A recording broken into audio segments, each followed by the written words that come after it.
Hello, everybody. Okay. Mm.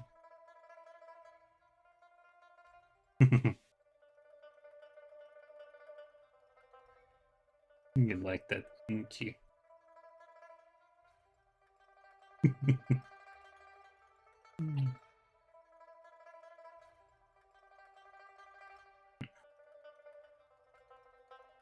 Welcome.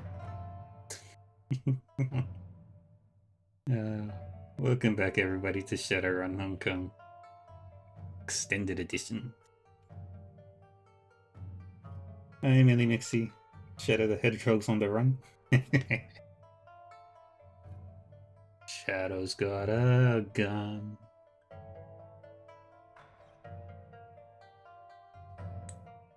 What did that Eggman do? What did Eggman do?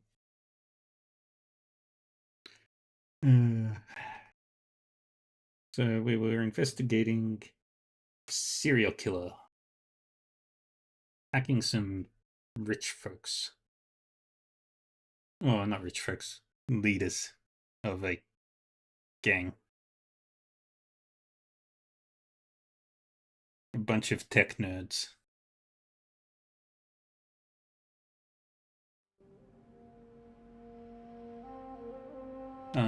We were investigating all that.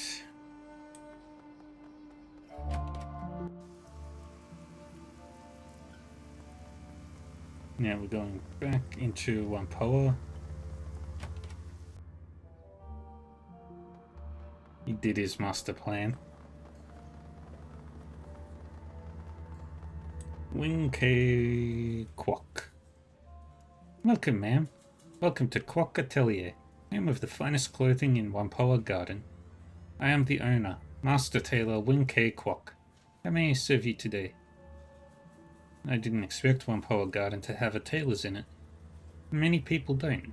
There's a mistaken impression that we Wampoans are only interested in technology and the Matrix. Bonk. Hi, Squirrel. I'm on your TV. On your ceiling. But even technologists need clothing, don't they? And many of us gravitate toward lines of work where added protection is required. I myself am a materials scientist, as well as a keen follower of fashion trends. What kind of material science? Fiber related, of course. Primarily aramid fibers, graphene composites, and dilatants.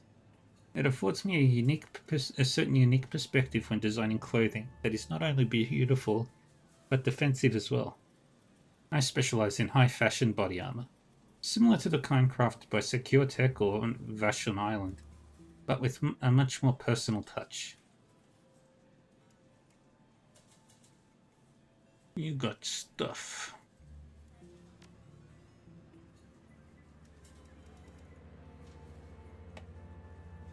I have no money.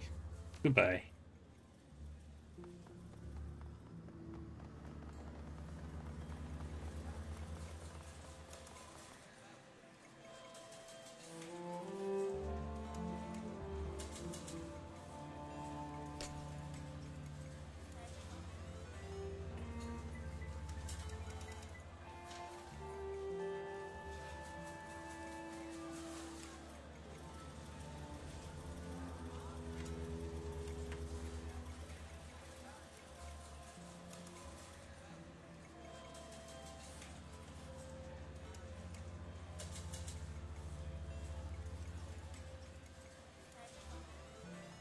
This woman sports brilliantly hued hair that shifts colors, scintillating with every passing moment.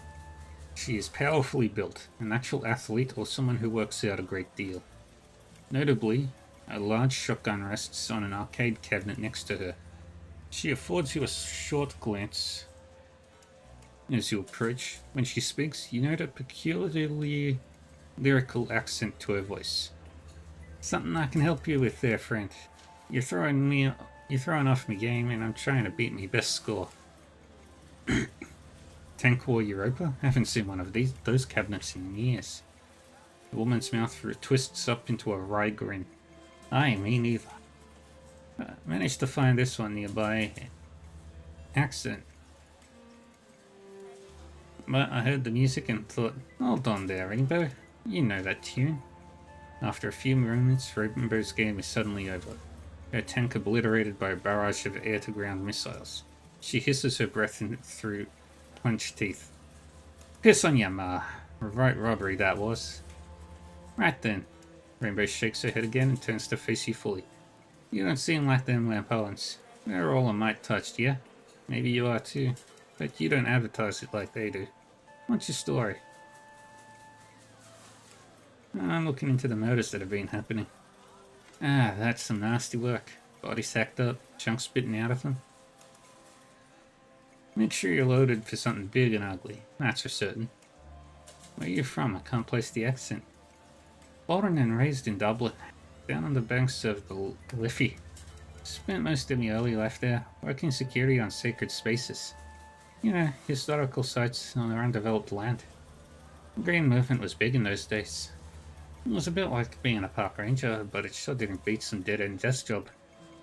Spent a lot of time around the County Dublin and Wicklow.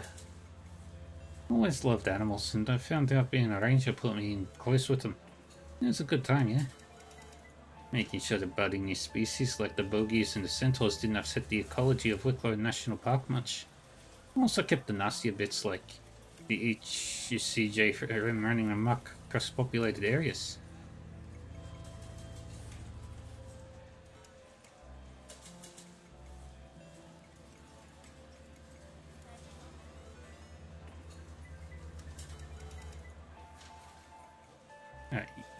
Eat whiskey. And eat whiskey. Aye, that's right. The cannibal horses, basically. Nasty bugs that drag people into bogs and drown you. Sometimes people call them kelpies, on account of the water plants they pop out of. Anyway, as I was saying, problem was, I developed this wee knack. That's a small thing. I keep magic from working when I'm around. Spells don't go, spirits fall apart, and the product creators get real feisty, yeah? To make things worse, this was around the time Liam O'Connor threw his coup and formed Tiernanog. With all this fancy talk about elves and ancient magic, it was a bit scandalous to have a woman guarding ancient sites that wasn't just mundane, but also killed magic around her, so I got fired. You're older than Tiernanog? Bang on. I don't look a day over 25, do I? Rainbow flexes one arm, grinning widely. I am Irish, not one of them noggins. Pack of punters, a lot of them. Always going on about their ancestral lands and the glory of the past and all that bullshit. I saw them kick dozens of old Irish families off their land because their ears weren't pointy enough. Well, they didn't meet some stupid arbitrary criteria of old mobility. It was that kind of thing that brought back the IRA. Just like in the old days of the Troubles. The Skivers in the new tier didn't pay for the land they took. They just had a pack of bullies with guns. Rainbow scrunches her face up into a disgusted sneer, and Mock spits at the ground. I've always been sympathetic to the little guy in a fight. They offered to pay for my help, so I said yes, simple as that. So he became a terrorist. Don't be so much dramatic. He fixed me up with a cyber stitcher and gave me a lot of the kit I've got in me now, in exchange for going overseas to work for them. Smuggling, running guns, making contacts in Europe. Same kind of shite all revolutionary groups do. Seeing as how my own fam got kicked out of the house, I was glad to do it. I still work for him these days, but there's a lot less of it. Lady Day cracked down on dissidents, but good. What are you doing in Wampoa Garden? I'm a bit of a big game hunter these days. I get into strange places, look for some kind of powder critter I've not seen before, and then I put a bullet in it. I know the nasty ones though. No point hunting a tail scout or such. It's only things like gargoyles, barghests and whatnot. All the work I did with them in my youth does a good job of keeping me alive. I was out in Jakarta last year hunting one of them Indonesian vampires. You ever heard of them? Call them Layak or Penanggalans, depending on who you ask. Their heads and guts come out of the body cavity and they fly around like a giant messy pile of pasta. Rainbow bares her teeth and pantomimes floating around. It took me 2 solid months to track her down, but I did. Once the job was done, I asked myself, okay, Rainbow, where's the best place in East Asia to find some action? So Hong Kong it was. All the Chiwatsits here mean a bigger concentration of odd critters than you'd usually find in a city. Been spending a lot of time down the storm drains these days. I heard rumours of a rat king down there, where a mess of devil rats get all tied together into some kind of big awful rat beast. Haven't tracked it down yet, but I figure it's only a matter of time, yeah? She pats the barrel of her shotgun affectionately. See you later, Rainbow. Do, do, do. Do, do, do.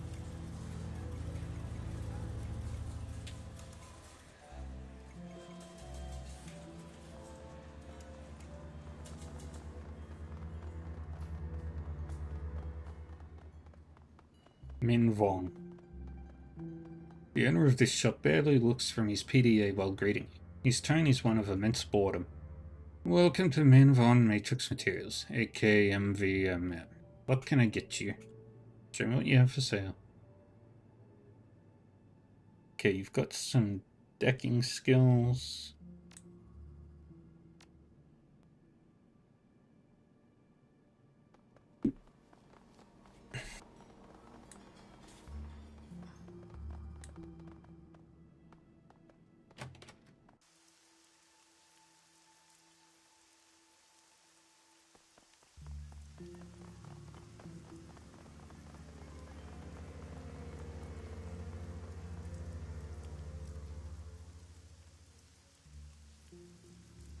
This orc is busily snacking on a steamed bun.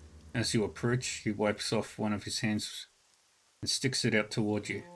Hey, stranger, nice to see ya. Zippy toe tag at your service. Where are you liked in Wampoa Garden? I'm Reva. Nice to meet you, Zippy. Nice to meet you too. Listen, I know it's a little thought of me to just say hello and whatnot, but I'm interested in giving you a hand if I can. Zippy gestures expansively at the squalid neon-lit streets of Wampoa Garden. This is my home, at least for the time being, and I'd like to stop these killings. We've never met before this, but I know exactly who you are. You're my replacement.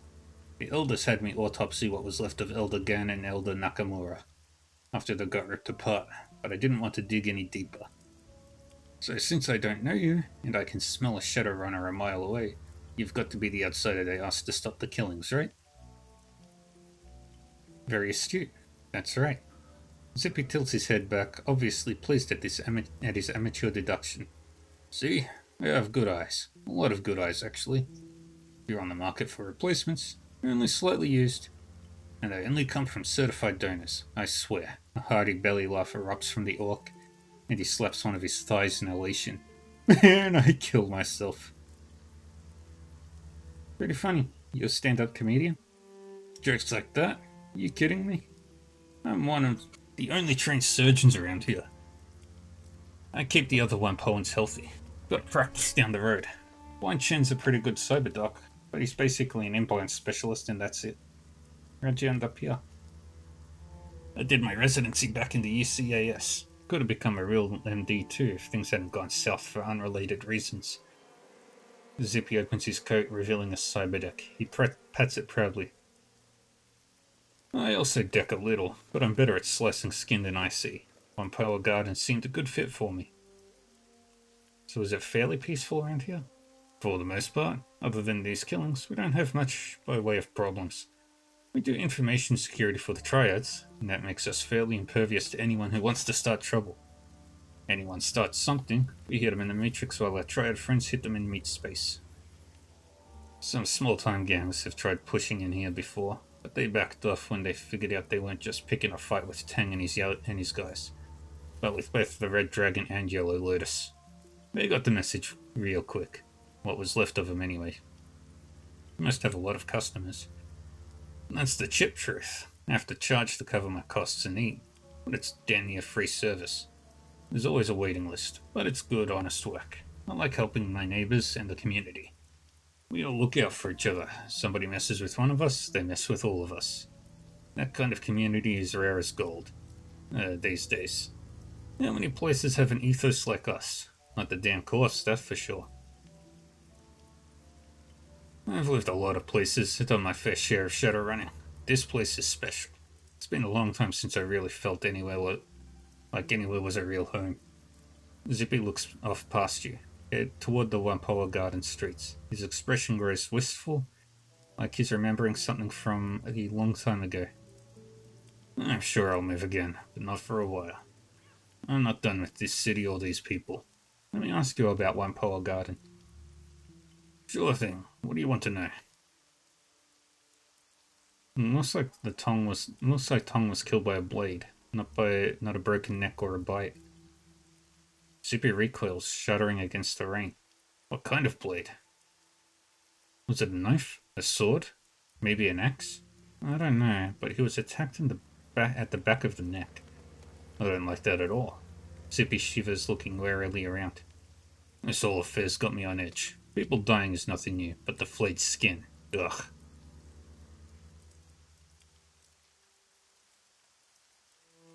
After a moment, Zippy composes himself and looks back at you. It sounds possible that whoever's been killing the elders is trying to muddy the waters with all of the blood and gore business. This is the crime of an intelligent, careful killer. Be careful. This investigation might take you somewhere very unpleasant. What can you tell me about the elders? Zippy laughs, shrugging. Well, they're an eclectic bunch, that's for sure. Where to start? Ming's the spiritual leader here. She's the voice of the Wampoans, I guess. A lot of her close friends have really more followers, since she's something of a priest for the machine spirits. Maybe it's a cultural thing for people who grew up here, but it's never called to me. Still, she makes a damn fine pot of tea. Hips the muscle, and has an encyclopedic knowledge of cyber and bioware. Definitely a good guy to have watching your back. Not too friendly, but you know how it is. Get a lot of cyber, people start wondering if you'll tear their arms off. Zippy makes a chopping gesture with one hand. He's got me straight out of Blood Carnival 3, The Reckoning. Terrible movie, but great fight choreography. What about Tang? I don't know much about him. I think he's got some kind of fetish for automation. Found him cooing over some treads of automated delivery drones in a warehouse once. He works with drones, has a shop called the Blessed Autofab. He was raving about the efficiency of the movement patterns or something. You already know about Tong. Ran Sims, BTLs, skill chips. Gan used to be city planner before he had a nervous breakdown and got involved in statistical analysis. Zippy pauses to collect his thoughts. Nakamura came from Fukuoka and was interested in entertainment, trade mostly. Spent a lot of time analyzing subliminals in ads. Then there was Magpie. She was the chief decker. Put a sell against IC, and built her own hardware. Salty old woman though. Never met anyone who was quite as shrill or nasty when she was mad. She was mad most of the time. Wait, nobody mentioned Magpie to me. When did she die? She didn't. Maybe a month ago she just up and disappeared. Went to a shop one day and she just wasn't open. Nobody's seen her since. Kind of a pain in the ass too. She owed me some new analyze software she'd picked up. I've never heard of Magpie either. She must be one of the newer Wampoans. If she was the Decker, she would have replaced Elder Gao. No surprise there. Gao was older than Qin. She was these terracotta warriors. When I was learning decking from him, he could barely get out of bed. Still fast as hell in the Matrix though. How can you be new and an elder? Isabel rolls her eyes. It's a stupid name. Doesn't have much to do with time spent in the community. It has something to do with it, sure.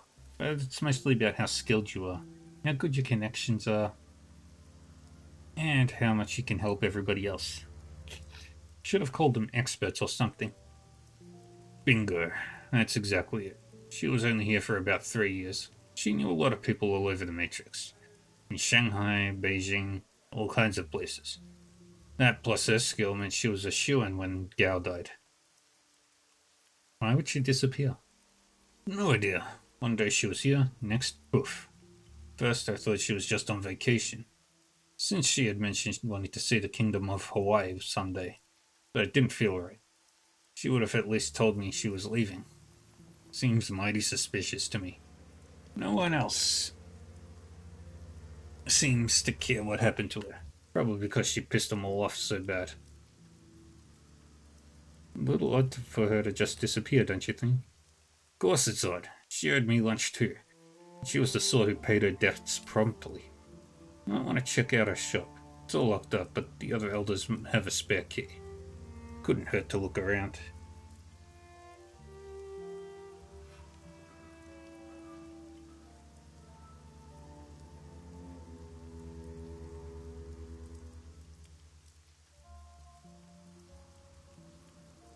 And even though Magpie was always butting heads with the other elders, they wouldn't have any reason not to let you in.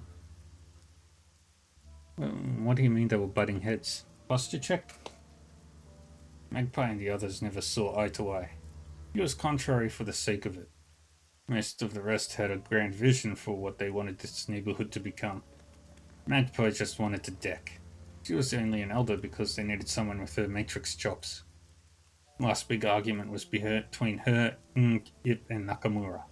It was over something relatively trivial. I think Nakamura wanted to expand the pirate trade business into the Matrix, and she just absolutely refused.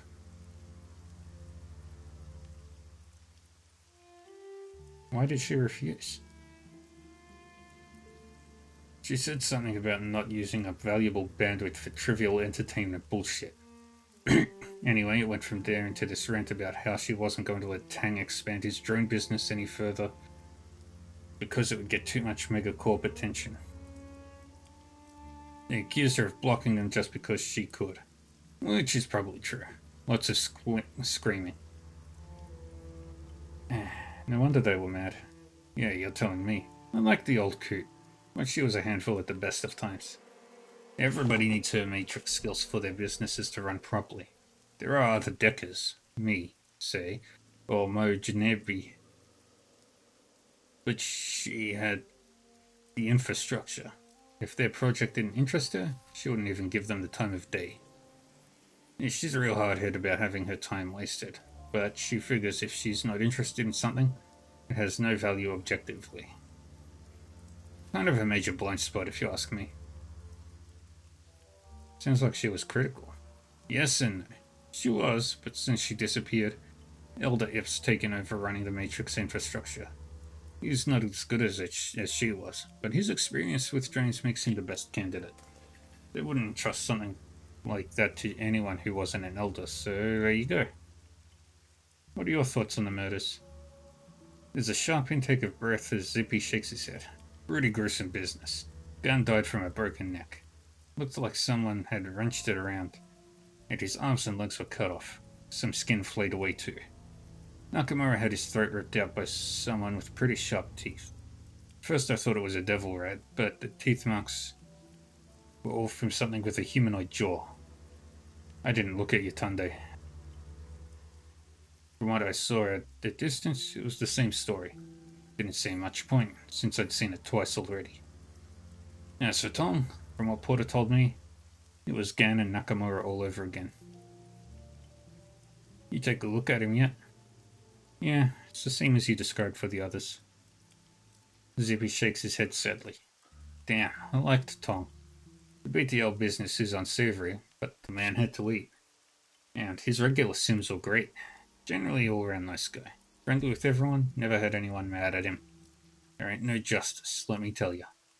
See you later, Zippy.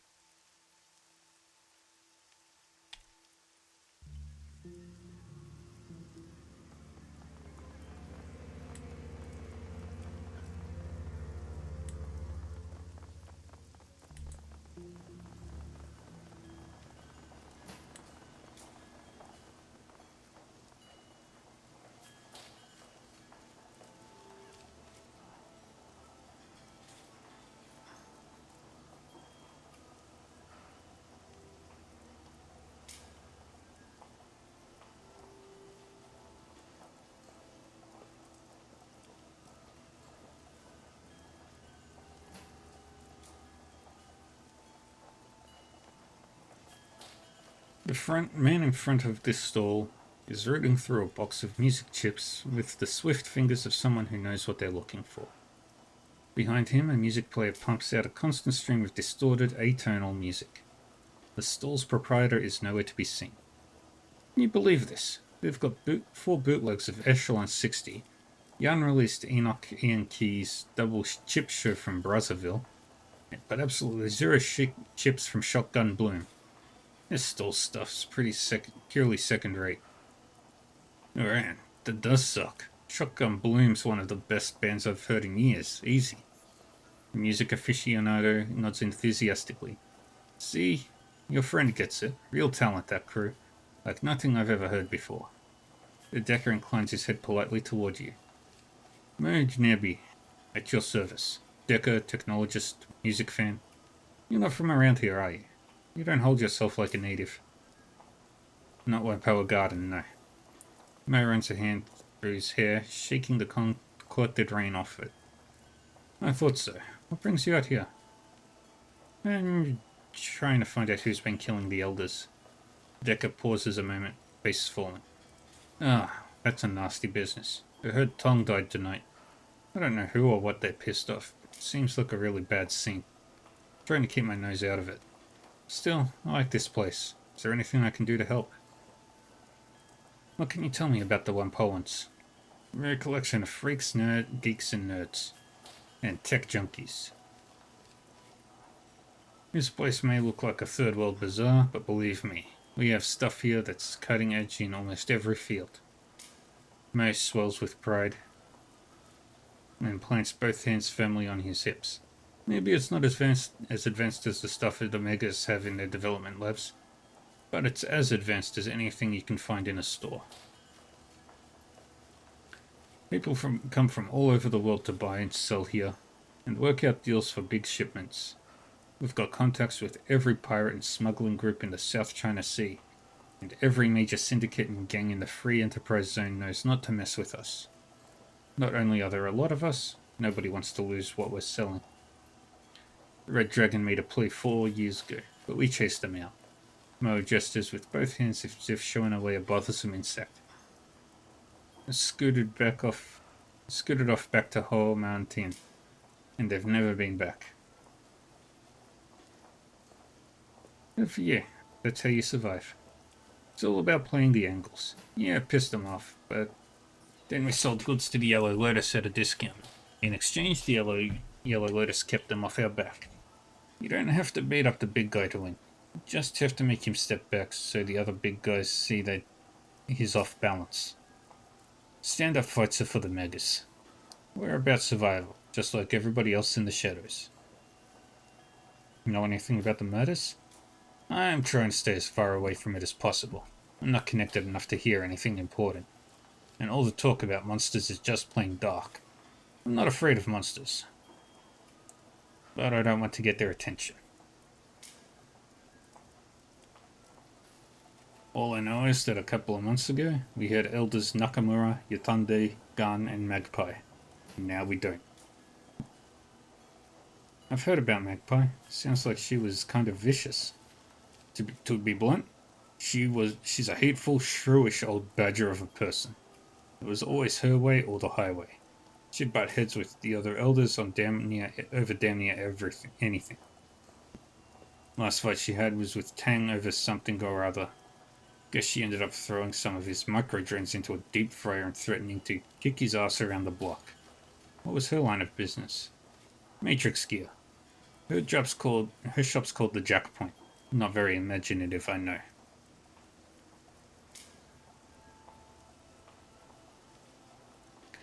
She always had the hottest programs, best chips, and made some killer decks for anybody willing to pay her rates. Cost plenty of new yen, but she was one of the best in the business, at least in Hong Kong.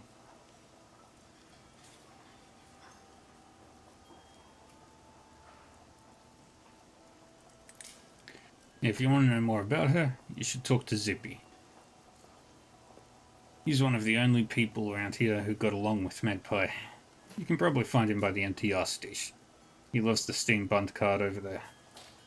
What's your area of expertise?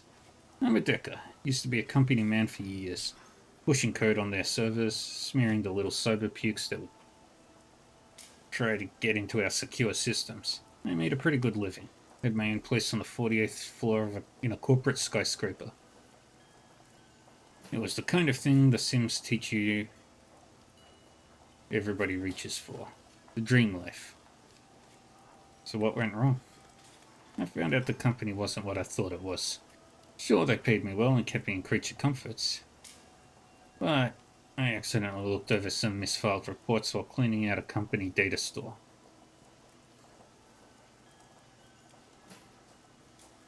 Turns out the company security riggers had gotten drunk and blabbed about some project or other being over budget and behind schedule.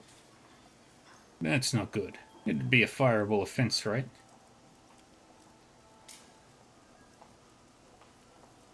Mo purses his lips, his gaze going distant for a moment. Well, I guess upper management was worried that info would hurt their stock ratings by a fraction of a point or two.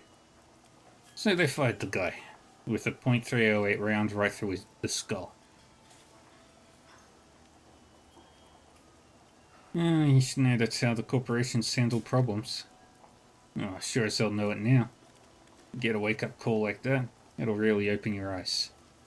It may have only been fractions of a point, but that was still tens of millions of yen. Guess that went beyond a firing offense, directly into murder territory. What's worse, since I now knew about both the project and the murder, I could be next in the firing line. I knew I wasn't worth the expense to hunt. Down, as long as I kept my head down. So I came out here, looking for like-minded Deckers. Guess I ended up staying because I could get a semblance of community out here, and I couldn't get them in any other places. See you later, Mo. Alright.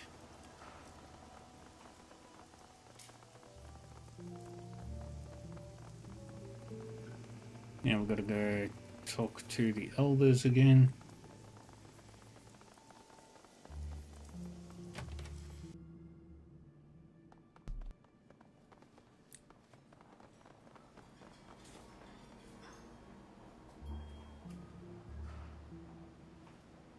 Is there anything we can do for you, Reaver? Why didn't you tell me about Elder Magpie disappearing? Why would we have? Her departure from the One Pawns isn't related to your investigation. It happened before the killings began. I'm certain she's just off sulking somewhere. Ing's tone is profoundly indifferent. No doubt she'll come waltzing back next month, all full of attitude that life dared to go on without asking her permission. If she does, we'll welcome her back, despite our problems with her behavior. Her skills make her extremely valuable. I've taken over maintenance of our Matrix infrastructure in her absence, but I'm nowhere near her level. The best I can do is ensure nothing breaks down until she returns. I'd like to take a look around her shop. Do you have the key? Yes, but there's a lot of sensitive equipment in there, including our community servers. We don't let anyone who's not one of the Wampoan elders in there. Why would you need to look around there? Listen, you wanted me to find the killer. If I'm going to do that, I have to explore every possibility. Very well. Take the key and look around. Just don't break anything or shut the servers off. Was there anything else? I'll be going now.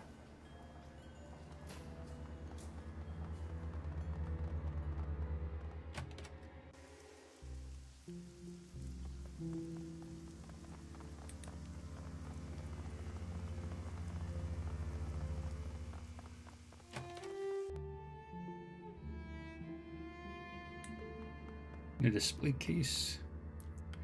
This bin is full of assorted chips, peripherals, and add-on modules for cyberdecks. They don't seem to be arranged in any coherent fashion, and are spread across the felt surface. You sift through the display case, searching for anything that might prove interesting. Isabel peers past you into the bin as you search. That's interesting. There's a lot of storage memory, I/O handlers, and active memory in this bin. I'm not seeing any MPCP hardware, response increase chips, or anything relating to the hot shit decking Magpie was supposed to be into. In fact, you couldn't even build a full deck with this. Without the MPCP, it'd just be a glorified comlink. What do you think it means? Well, if I had to guess, I'd say somebody's cleaned her out. MPCP, response increase, and biofeedback filters and all that. They're easy to move, expensive, and highly illegal. And the rest of this crap is good, but it's nothing you couldn't pick up at any electronics shop. You'd have to know what you're looking for, though. Only a good decker would know what they're seeing. Could Magpie have taken them with her? Isabel gestures toward one of the other's displays. A pair of small cyberdecks sits inside the locked case. I guess so. But if she did that, why would she leave the completed cyberdecks? No, I think this was theft.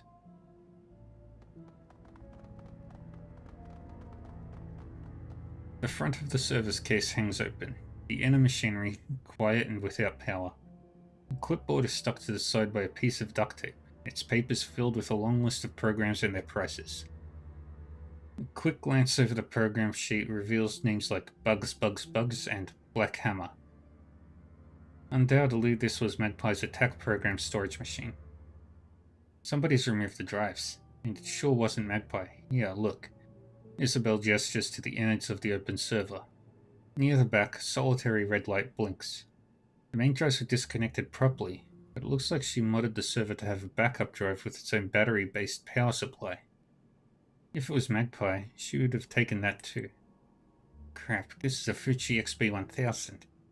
And it looks like the battery power ran out a while ago. The XB1000s are constant write drives. They're dirt cheap and have a ton of capacity, but if they run out of power, they lose their data. We're not going to be able to get anything after the drive.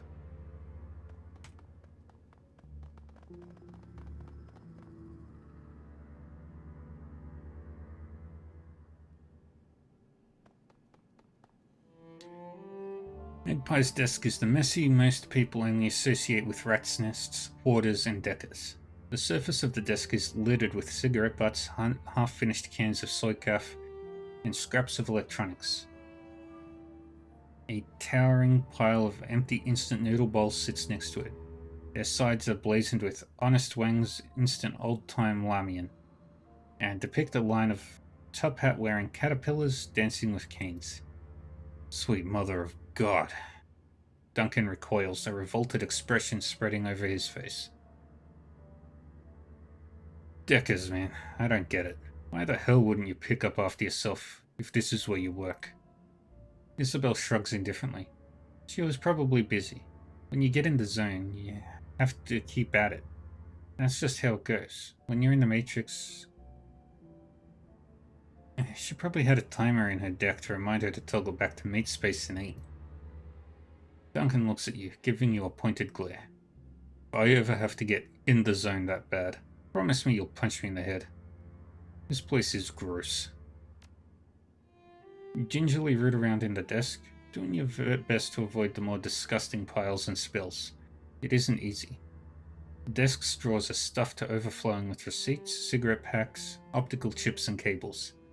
Most of the contents are boring, useless, and disgusting. While searching one of the bottom drawers, however, a low-quality tin lockbox catches your eye.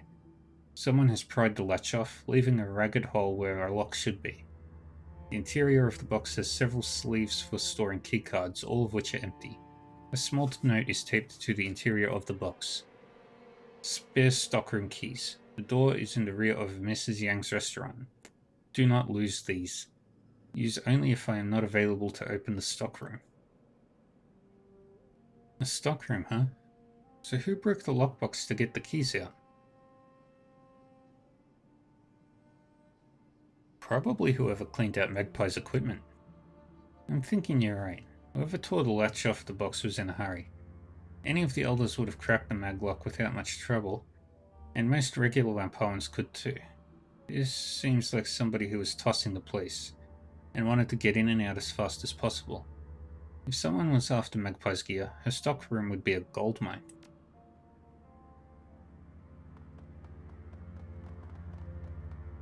You search Magpie's bathroom. There's not much in here. toothbrush, toilet paper, some hairpins, and a collection of cheap makeup. The combination bath shower unit, however, has minor flakes of a dry, reddish substance near the drain. Blood. Dried blood. Prying open the drain cover, it looks like quite a bit of it was shed as well. Shit. Maybe Magpie didn't take a trip after all. With that amount of blood, I'm guessing someone killed her quietly and then drained her body in the bath. It'd make it cleaner to relocate. This doesn't seem to match the killer's other scenes, though. I'm thinking there's a lot more going on with these murders than we were initially told. First, they don't even mention Magpie to us. Now it looks like she's been killed. Something's not right here, Reaver. Let's not mention this to the elders. If they're hiding anything, they may start cleaning up their tracks better.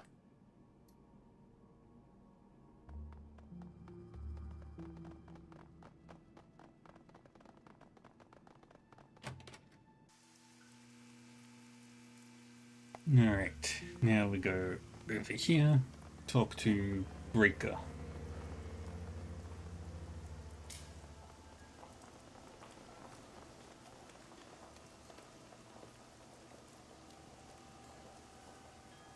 An imposing troll stands in front of a stall overflowing with weapons of all sorts. Pistols, rifles, and even brass knuckles overflow onto the rug around him. Oh there! You look like a woman who understands the value of self-defense. Breaker Hui at your service, and I can promise you I can help you defend yourself. What do you say? Want to take a look? I'm more interested in information. Yeah, tell me what you want. Maybe I can help you out. Know anything about the murders? Just that the elders have been getting hacked apart. I've tried to stay away from it all. Since painting the crosshairs on my own forehead, right? The troll shrugs indifferently. I'm nobody important, and I aim to keep it that way. What are your impressions of the Wampoan elders? Can't say I associate with them much with them. They organize big trade deals with the Loho Joa pirates, the Triads, and legitimate businesses. They tell us if somebody's been blacklisted and dispense justice when someone breaks the rules. Beyond that, they leave us alone, and I leave them alone. I'm just not important enough to register on their radar. Know anything about Elder Magpie? Never met her, thank God. She ran with the Deckers, mostly since she dealt in chips and software. I heard she was hard to work with. I think the phrase I heard was that she shrieked like a harpy with a fresh corpse. I don't know. You should ask Zippy though. He's a sharp one with a deck, so he'd know her better than most. Aside from Tom, who slings the BTLs around here? Red Spear Gang. They're up in here sometimes, but don't cause any trouble. Check out the parking garage south of here, though. They usually hole up in there. Step light though. If they don't know you, and cop an attitude, they'll put you in the ground. Funny thing, I heard there was a shootout with some Hong Kong police in the garage a month ago. I was away in Beijing at the time, so I didn't see it directly. But everybody was talking about it when I got back. Why's that funny? Because we don't let the HKPF in here, most times. We shoot at them if they try. Every time they come in here, it's bad for us. Because they're always looking for a scapegoat. Why would the elders let them in? Nobody knows.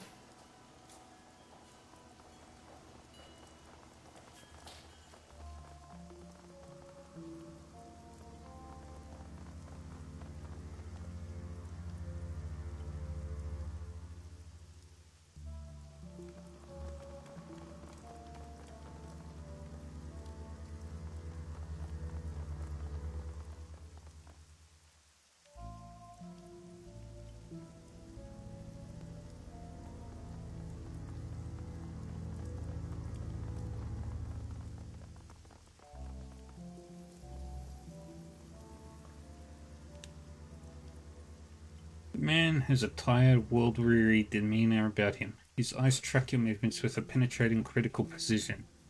Something about him, the lines about his eyes, perhaps, makes you suspect he's seen a lot of terrible things happen. He lifts his cup of chief soy cafe as you approach. Let me guess. You're the freelancers the elders are paying to look into the murders around here. That's right. Who are you? Call me Demergo. I'm not one of the Wampoans. But I've been here long enough to think... I've been here long enough that they don't think twice about me being here. Demergo drains the last of his soy-calf in a large gulp. So what have you found so far? What's it to you? Professional curiosity. I used to be with the New York Police Department as part of their Thermatological Research Division. Part of the CSI branch, except I did the magical investigation while the other guys pulled prints and checked blood samples. Demergo tosses the soy cup toward the nearby garbage can, dances around the rim and rolls inside. When I hear about shit like this happening, I keep my ear to the ground. Old habits, you know. Sounds like you're more cut out for this job than I am. Elder Ng asked me to look into the killings after the first murder. She couldn't afford my fee though, so I took a pass. It's not just the money either. Demergo shudders, folding his arms across his chest. You see that stuff day after day, and you pay a price. It eats away at you. You know what it's like to feel all that sickness and anger every day? To be asked to pick up a murder weapon and relive somebody's death. Feel it going into your neck. Pleading in the voice of a dead woman for her killer to spare you. These days, I'd rather interrogate the living things. It sounds awful. Awful. It's more than awful. It's a goddamn nightmare is what it is. One I couldn't wake up from for a long time. Sometimes you just have to cut and run. Start fresh. At least now I can pick my own jobs. I can read objects. It's called psychometry. A little trick I managed to pick up. I don't really know how. I hold something. I can tell you what happened to it. Who owned it. How it killed someone. If someone loved it or was afraid of it. Useful, but it'll tax your heart. And before you ask, no, I'm not going to read anything you find.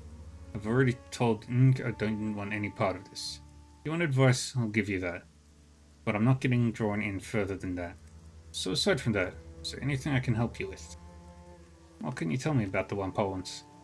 I don't know much, even though I've been here almost 2 years. I'm an outsider. They don't really accept anyone who's not as much of a tech nut as they are. I'm just a crazy mage that lives down the road. Demergo pauses and looks off into the distance as he collects his thoughts. Yep's got some heavy-duty cyberware. Basically an enforcer for the rest of the council. Doesn't seem to set much policy. Ng is a shaman that worships machine spirits. It's all a bunch of hokum if you ask me. Magic is magic. Whatever you want to call the source is fine by me. But don't ask me to believe in the great spirit of electronics. As for everybody else, they tend to be an okay bunch. A bit strange, but that's the French culture for you. They scrounge tech, rebuild it, sell it off. Some of them even have their own autofab shops. Their stuff's pretty high quality too. People from all over Asia come to shop here, if they need something rare or unusual. Tight-knit little community, all things considered. What do you know about the murders? They started a couple of weeks ago. Elder Gan was the first to go. That's when Ng asked if I could look into them. He was ripped apart, arms wrenched out of their sockets, skin flayed away with razor-sharp knife. The rest have been the same. Whatever did it sure didn't care about it being a clean death. Demergo lowers his voice, leaning in toward you so only you can hear. Funny thing is, the Hong Kong police force was out here a few weeks before that. Maybe a month ago tops. I know that doesn't seem like much, but the Wampoans don't usually let the police in here. That by itself is odd enough, but it gets even stranger. The officers were loaded for bear too. Big guns and heavy armor with NBC seals. The works. They went into the parking garage near here, and there was some kind of gunfight. Never made it back out.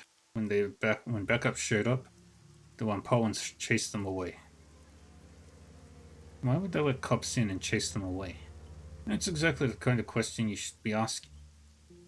And that the elders refused to answer when I asked. Demergo shrugs.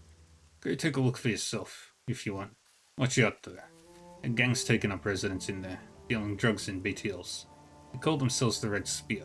Not too violent if you don't push them, but be careful what you say.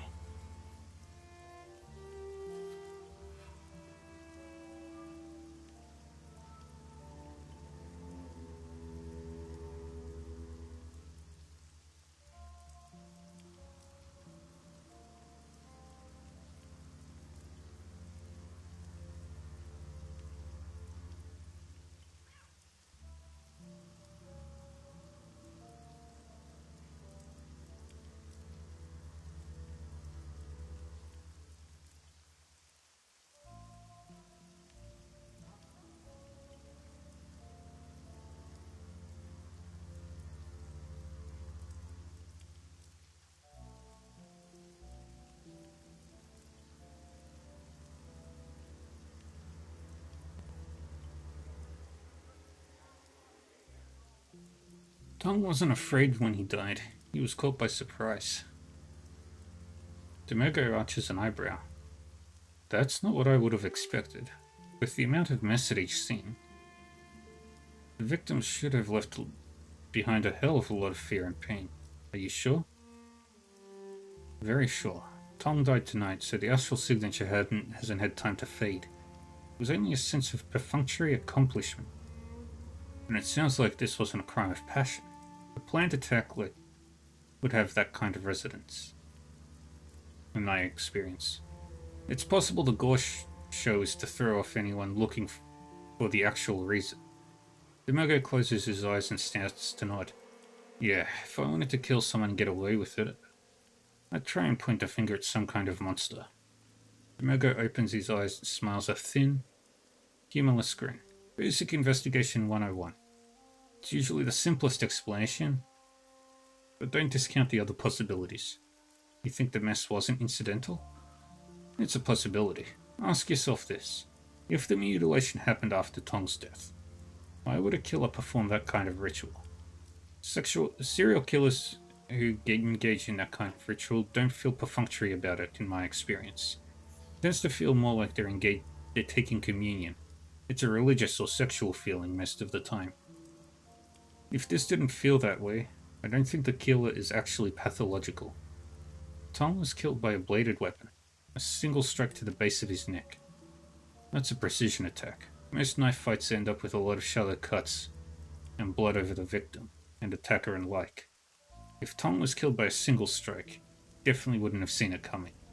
And you can bet your last New Year that whoever killed him is highly skilled with a blade.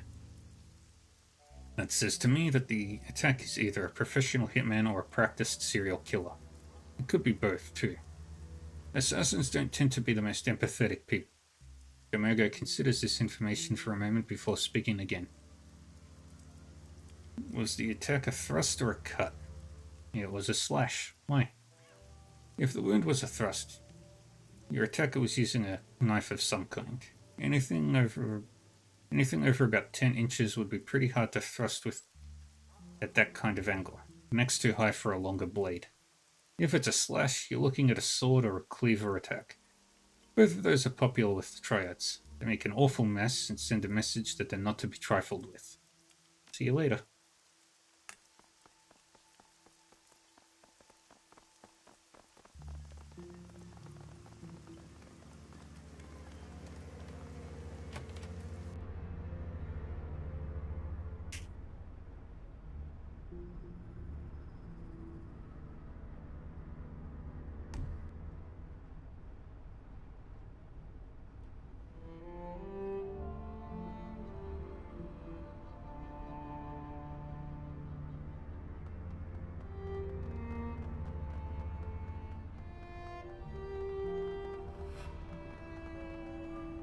That's far enough, lady.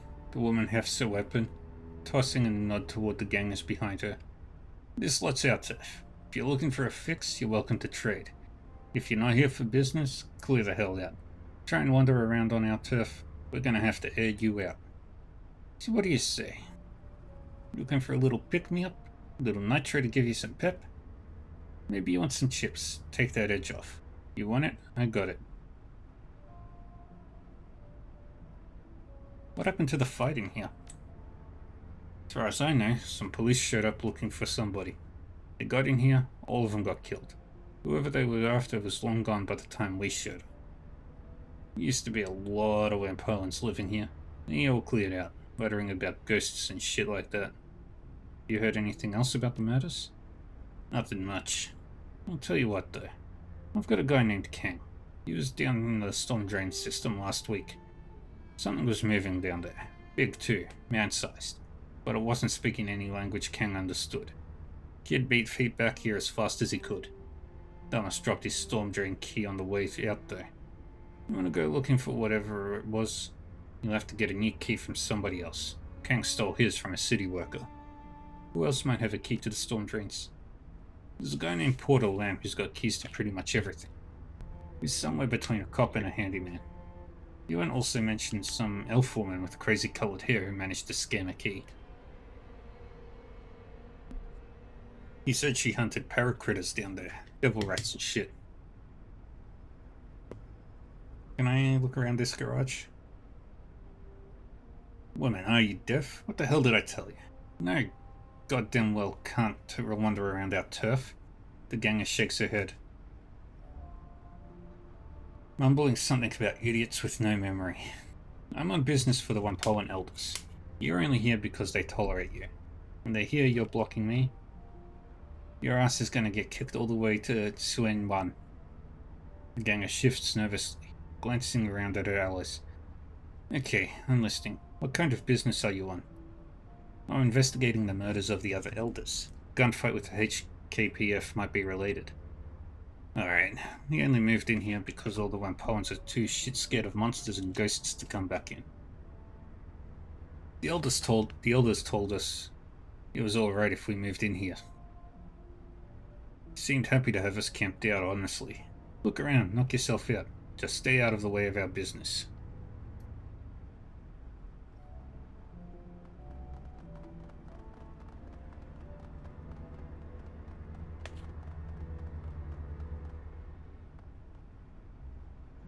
Dried blood and bullet holes pockmark the floor, pillars and walls of the parking garage. Judging by the amount of blood staining the floor, multiple people died here. To call the scene bloody would be to do it a disservice. This was a massacre of tremendous proportions. Look at this, River. Duncan points to several scratches on the floor and in the pillar. These scratches look like they're made from a long-bladed weapon like a sword or machete. That matches the wound on Tong's neck. A killer must have fought the HKPF in here and cut them apart. With the number of bullet holes in the walls and cars around here, it must have been spraying wildly. Duncan checks the chamber on his assault rifle. I tell you what, I don't want to have to fight this maniac at close range. Dried blood and clots clog the drain. As you look closer, however, something catches your eye. An off-red color doesn't match the hues of the gore around the drain. Bending closer, it appears to be a small nugget of some kind. The nugget, upon closer inspection, is a chunk of some kind of synthetic ferroplastic. It's got ragged edges, as if it was broken off a larger object. A number of small markings are partially obscured by scratches. In brushing away some of the dust, you peer at the fragmentary bit of ferroplastic. The scratches and markings on the nugget look like Chinese, but despite how closely you look, you can't decipher their meaning. After a moment you realize the reason. Not only are the markings fragmentary, the language is actually Japanese. The characters are close enough to be familiar, but too different for you to read. Maybe an expert in armor or foreign languages could help.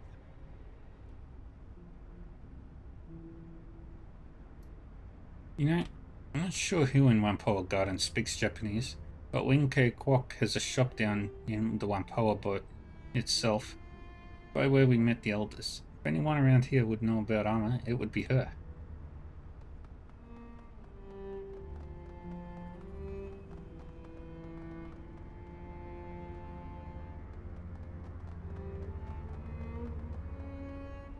Some of these BTLs look you're selling look an awful lot like they came from Tong's shop.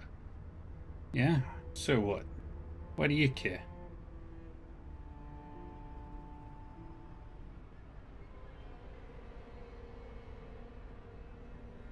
So if you stole these from Tong's, maybe you saw something I can use in my investigation.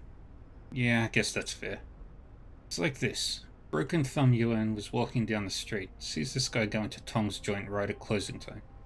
Tall guy, hunched over, had this shitty grey rain poncho draped over him. Now Yuan figured that was weird as hell, so he posts up and waits. Figures the guy will come out soon, cause Tong's closing up shop. Nothing for 15 whole minutes. Guy comes out, hustles down the street with nobody seeing boo.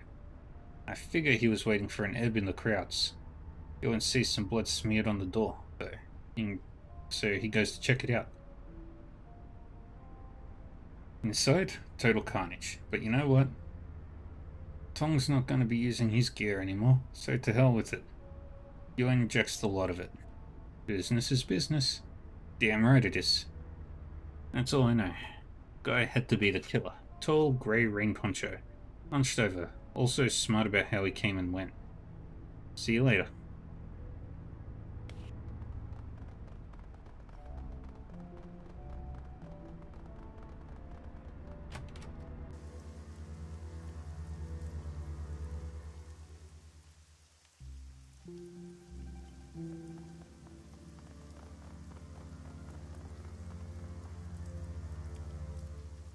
This stumpy-looking man is busy hawking a variety of grilled spherical treats of various sizes. Some are sold individually, some are skewered on sticks, and some are packaged up in sets of 4 or 6. A sign on the front reads, on the front of the cart reads, Keita's 1 yen yatai.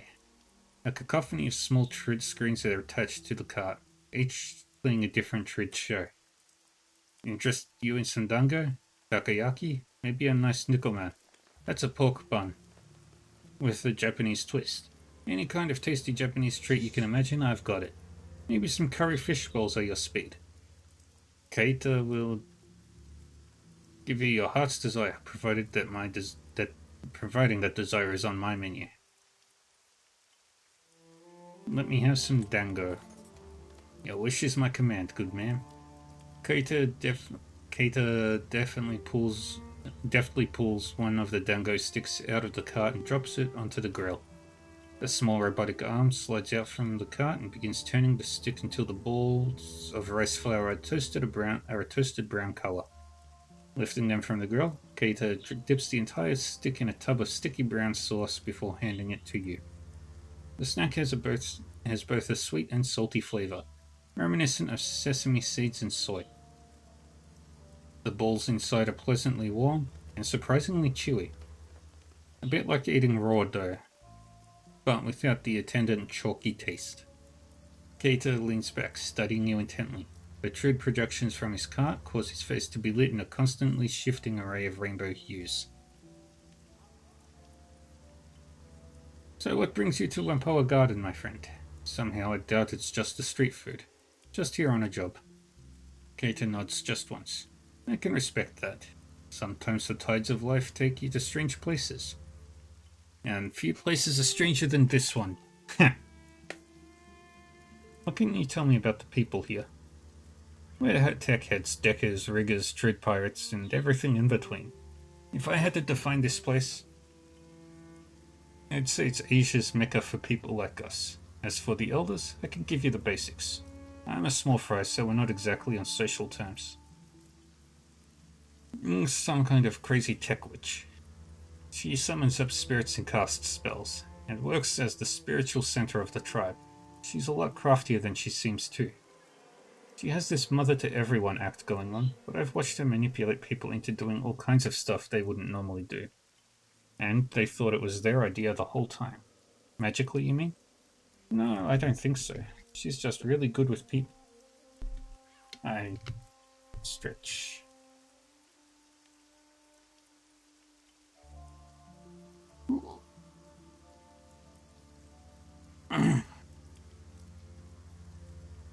Ip's a killer, addicted to cybernetic implants. He always has to have the newest and freshest gear. Funny thing is, I've never seen him fight. Kinda get the impression he's a coward. He'd rather let one of his buddies handle a problem than do it himself. All I know about Tang is that he loves drones and does a little decking. Frankly, I find him kind of boring. All he talks about is neural networks, dark knowledge, and the evolution of machine learning. Like I said, boring. What's with all the tread screens? Keita beams and gestures excitedly at them. You like them? I love tread operas. Chinese, Korean, Japanese, Indonesian, it doesn't matter.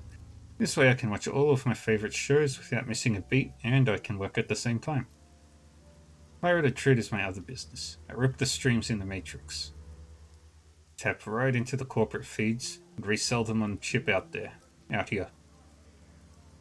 Keita's face falls a bit and his enthusiasm wanes. I wish I could pay the bills, but my food cart's a lot better at that. I don't know why. But most of the other Wampoans seem to like sim over tread. I don't know what they're missing though. One episode of 1,000 Cranes of Autumn, and they'd be hooked for life. I'm just at the part where Oren has confessed her love to Takayama, but he's got to get his mech suit out to the front lines of Mars, so he can't be with her. Downright heartbreaking, I tell you. It sounds like an interesting show, alright. Eyes twinkling, Keita leans forward breathless in breathless excitement. Oh, you have no idea. 312 episodes chronicling a noble mech pilot and the tumultuous love affair he has with a space station governor's daughter. The pathos, the majesty. The Battle of Lagrange 1 spans 5 episodes just by itself. For some reason, I guess it just didn't resonate with the wider public. I don't know why. Who doesn't want to see a tread show about giant flying robots' love, betrayal, and spies? I want to see that show. I've got to stop myself before I get carried away. Was there something else you needed?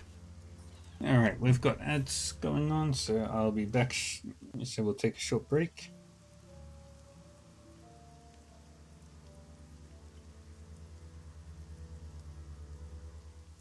I'll wait for the ads to finish.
Alright, and we're back from the ads.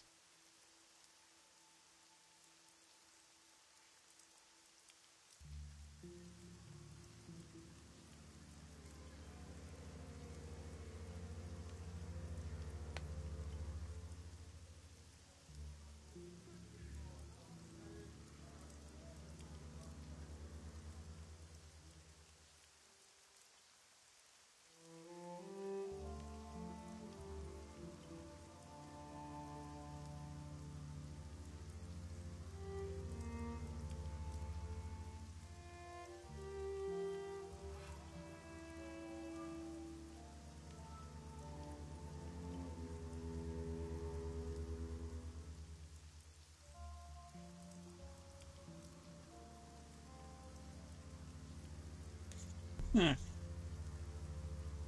Got any thoughts on the murders? Yeah, ignore them. Keita shrugs indifferently. I saw the crowd down at Tong's Sensory Carnival earlier tonight, but I didn't know the guy very well. I'm a Trid fan. He liked The Sims. Not a lot of crossover between us. Hey, can you tell me anything about this piece of armor? Keita shoots you a quizzical look. I own a street food cart. What makes you think I What makes you think I know anything about armor? Is it made of rice flour or something? I was hoping you could translate some Japanese on it. Ah, in that case, I can help you. Let me see. He turns the chunk of armor over in his hands, peering at it closely. After a moment, he hands it back. It says Renraku Kagaku Kabushiki Gaisha. It's the Japanese name for Renraku Applied Sciences, the materials research brand of Renraku Asia. Where the hell did you get this anyway? I fished it out of a drain in the parking garage. No kidding. That's a hell of a place to find a piece of high-tech armor that's got the Renraku mark on it. I wouldn't have been in there. I think the serial killer fought some cops in there. Keita's expression turns dubious. I don't know much about the megas, but this seems like some pretty rare armor to find on a serial killer. I don't think off-the-shelf armor has this research mark. It seems pretty high quality. You'd have to be well connected to get something like this. See you later, Keita. Alright, now we go for the storm drain.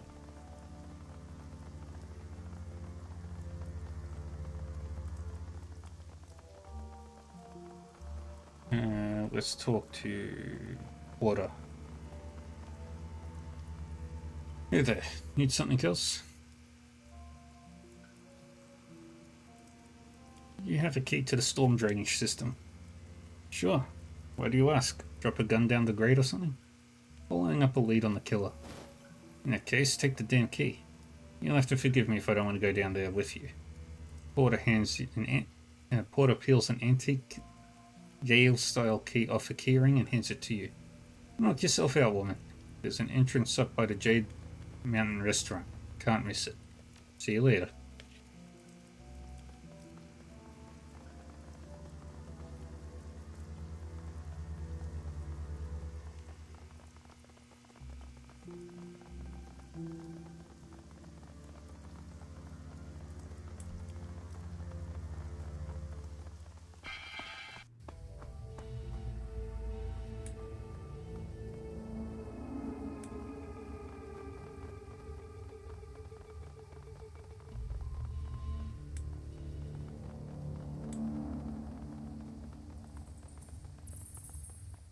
The disgusting pile of stinking human remains smells strongly of blood and the first stages of decay. The arms, legs, and organs here are heaped together like stacked firewood, leaking blood and gore across the floor. The parts contained therein appear to have been sliced away from the parent body rather than torn or bitten. Judging by the clean edges of the cuts, the blade used to sever these parts was extremely sharp. This is a whole world of messed up, Reaver. Isabel takes a moment to suppress her retch. You think the killer stashed these here? They're stacked. They're being organized. This is our killer, alright. Looking closer at the pile, one part stands out. It's a severed forearm, and it's covered in tattoos.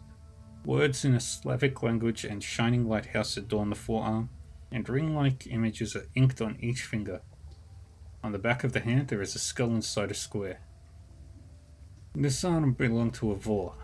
These are criminal tattoos. The lighthouse shows he tried to escape from prison, or planned to. The words say, all police are dogs. That skull inside the square means he served a prison term for robbery once. What's a Vor? A Vor is a thief. The Vorivizgon is the name of the organization. Thieves in law. They have strict codes and police their own. But they don't sever arms and leave them in a pile of gore.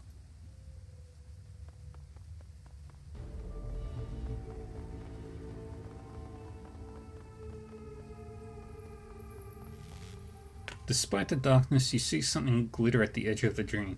Looking closer, it appears to be a necklace chain of some kind. It's become caught in the drain's grate, narrowly avoiding falling down in the deep pit. Lifting the necklace out of the drain, you turn it over in your hand. It's a simple silver pendant on a chain. The silver pendant depicts a long-tailed bird in flight, a magpie.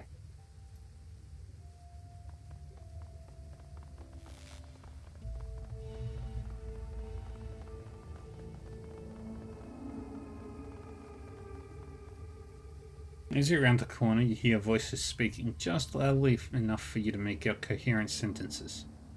The speakers are definitely not local. They speak with a slight Slavic accent, and their clothing is heavily armored. Around them are a number of crates and boxes, all mostly filled. Looks like the group is packing up. Yaroslav says the boat will be ready tomorrow morning. He said he's gotten everything arranged with the port authority. We moved the goods to his warehouse. He'll handle loading them onto the ship, and we can get paid right there and there. The orc spits on the ground. I'm glad to be done with this filthy place. I will too. I hate having to hide in these damn trains. It stinks down here. I can hear the devil rats running down the walkways. It's a mess and it's disgraceful. We shouldn't have to put up with this bullshit. And Alexander still isn't back from his little trip. You'll have to leave him behind if he doesn't get back soon. I know, Galina. Until Andrei says we're in the clear from the triads, we can't be seen with the goods on the street. They find us, we go back to Vladivostok in sausage casings. Those Red Dragon Mudaki don't screw around when it comes to protecting their turf. Who knows? Maybe Alexander was stupid and they caught him. Either way, we'll have to lug this crap through the drains for a few clicks. Several boxes near the two women bear a distinctive label, a magpie in flight, the same emblem he saw stamped on Magpie's equipment in his shop.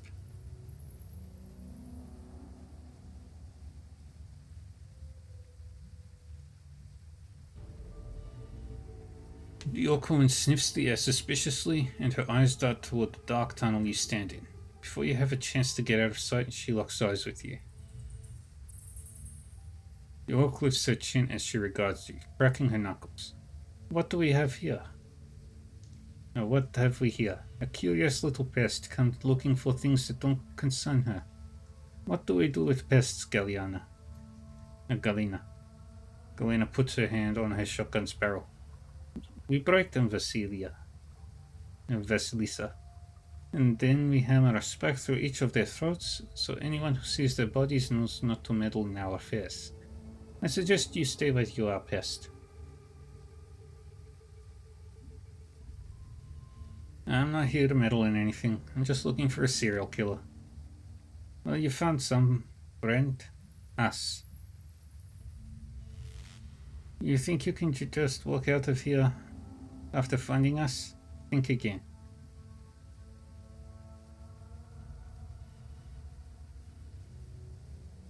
Because I know what happened to Alexander.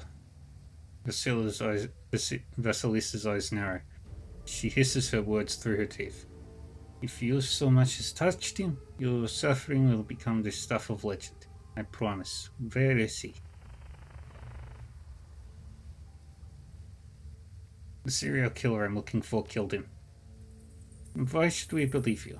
I think you're just trying to save your own skin. Right forearm, lighthouse tattoo, Russian words underneath that. On the back of the hand.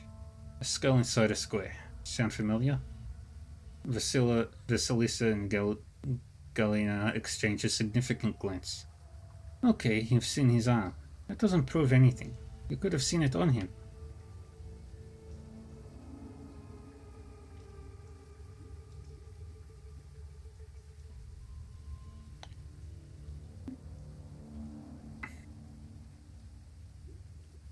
You want to walk? I'm getting pretty tired of this. Down the way in the drains, there's a pile of body parts. His arm is in it. You can go see for yourself. You're right. That is the act of someone very sick. We can talk peacefully, but keep your hands where I can see them. You took Magpie's keycards, didn't you? Yes, we did. Alexander took one earlier. He said he wanted to sweep the stockroom, see if there was anything worth stealing in it. Vasilisa tosses you a keycard. Yeah, we don't have time for this. We have to move this gear. You want to play detective? Go right ahead.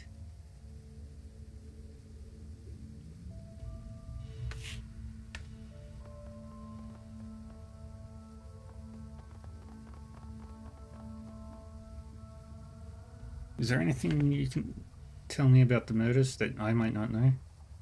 I think we get out a lot. I wouldn't have even known there were murders if I hadn't bothered to come out to get some psychaf last week. It's none of our business and it isn't our problem. I like it that way. See you later.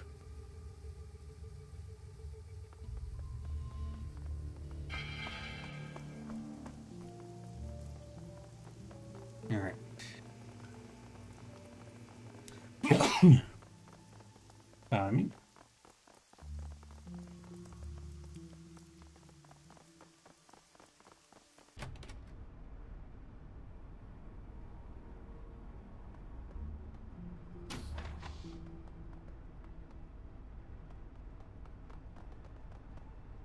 Despite the table's crude construction, an artfully laid meal awaits the owner. Several small dishes are filled with pickled vegetables, while a larger plate is arranged with long slices of raw meat. The meat is a pale pinkish white like raw pork. It is covered in a light soy marinade. Poking at the raw meat, you discover that it is surprisingly tender. Once more, it has the faint aroma of marinade, as if deliberately prepared. The flesh is a little tougher than you would expect, but surprisingly flavorful. There's no bitterness or gristle to it. In a few moments you finish the small piece, and it leaves only the barest hint of an aftertaste in your mouth.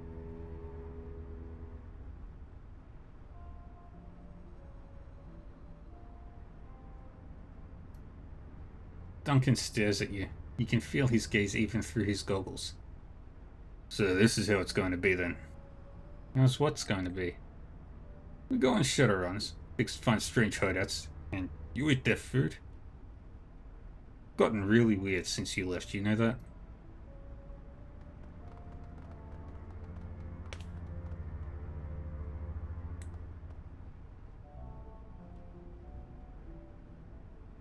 This box is packed full of odds and ends. It nearly overflows with a collection of knickknacks, souvenirs, and assorted personal effects.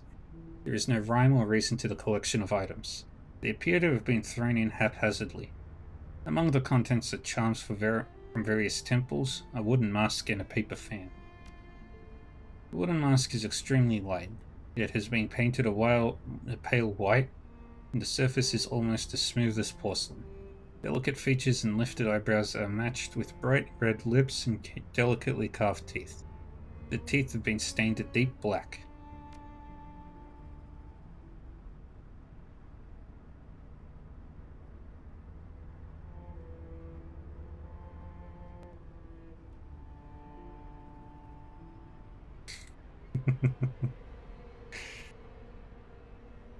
Sneaky.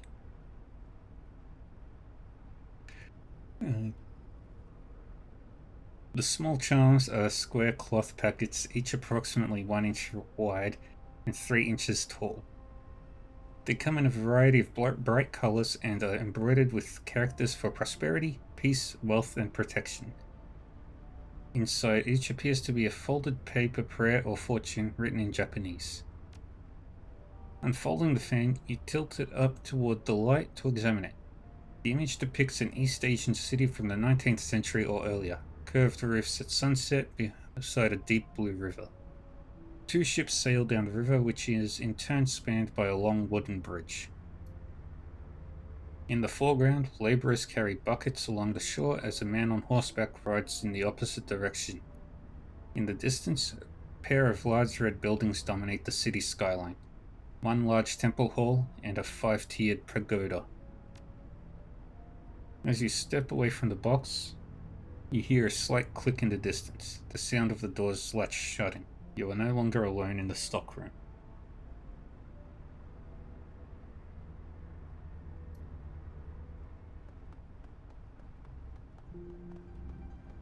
Mm-hmm.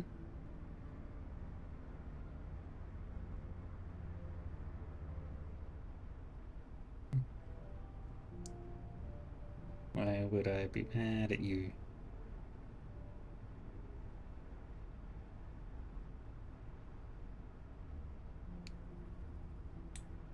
You scared me. I could hear my stream, and I didn't know where it was coming from. Thank you, Millie, for the hydrate.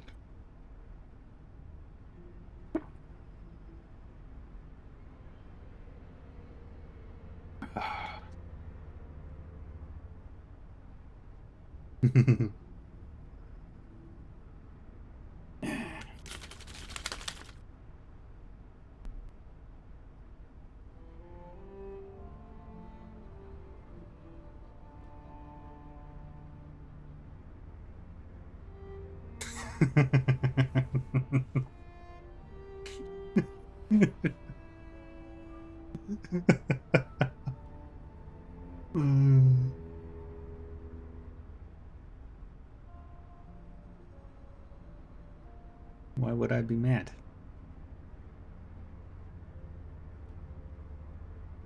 Standing before you is a man clad in heavy armor and bearing a katana on his hip. His skin is an ashen grey, his eyes dead white. His teeth are jagged and appear quite sharp. This is no man. This is a ghoul. The ghoul's blind eyes search back and forth as it regards you. It cannot see you, but you have a sense that it knows exactly where you are at all times. Ah, I hear the gun. No doubt brought to bear against me by the Wampoan elders, a means by which they can lift the curse plaguing them. I salute your tenacity, but I wonder, will you hear me out before raising your weapon to kill me? You're a ghoul, and you're talking. Yes, I am not only talking, I am reasoning as well. And since you have not attempted to kill me, your own higher faculties are engaged. I am a curiosity to you. The ghoul bares his teeth, breath rasping over them as he inhales. You wish to know how not only what I am. You wish to know not only what I am, but what I have done. As for who, you may call me Kaichu. I know who you are. You're the one killing the Wampoan elders. You are correct. I have killed all of the Wampoan elders to date. The only elder Magpie was according to my initial plan. I regret the deaths of the other elders, but it was necessary. What does Gaichu mean?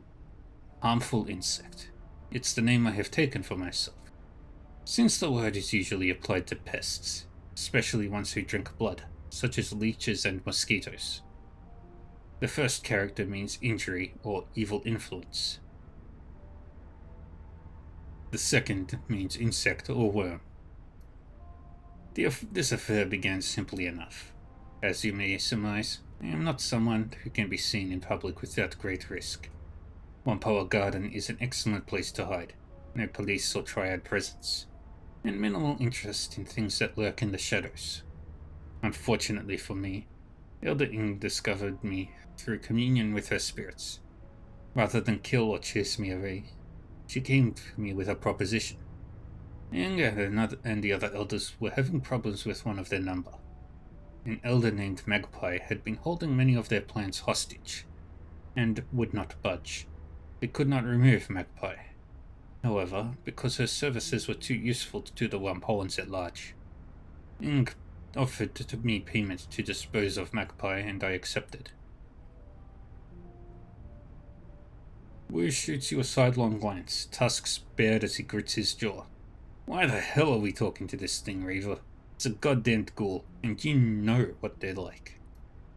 Really, what, pray tell, am I like? All teeth and claws and bad manners, I expect. Gaichu's tone is amused, despite the harshness of his rasping voice. Really, you want to crack jokes, you cannibal?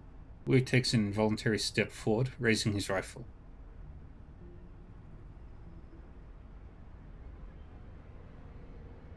You're the kind of monster that'd devour a family, just because it's convenient. Remember the 162s, Reaver? He's just like them.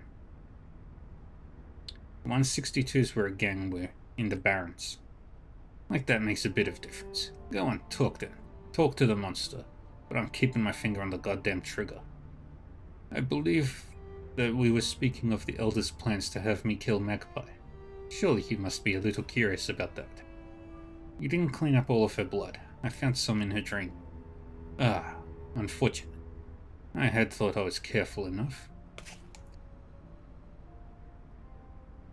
Having it on my hands must have obscured my sense of smell enough that I missed the last remnants of them in the dream.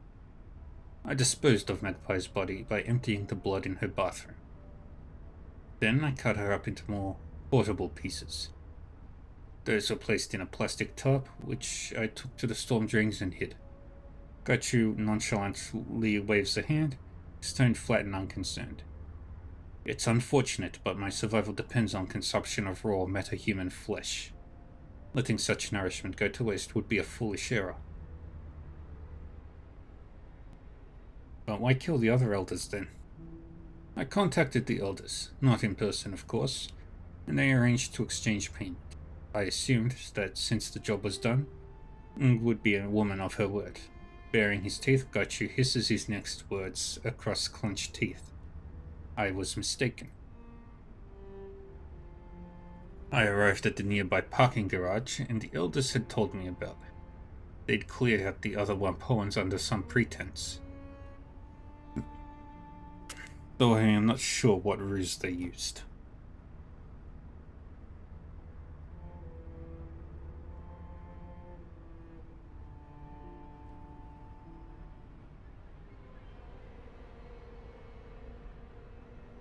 The elders never showed up, and instead several members of the Hong Kong police force arrived.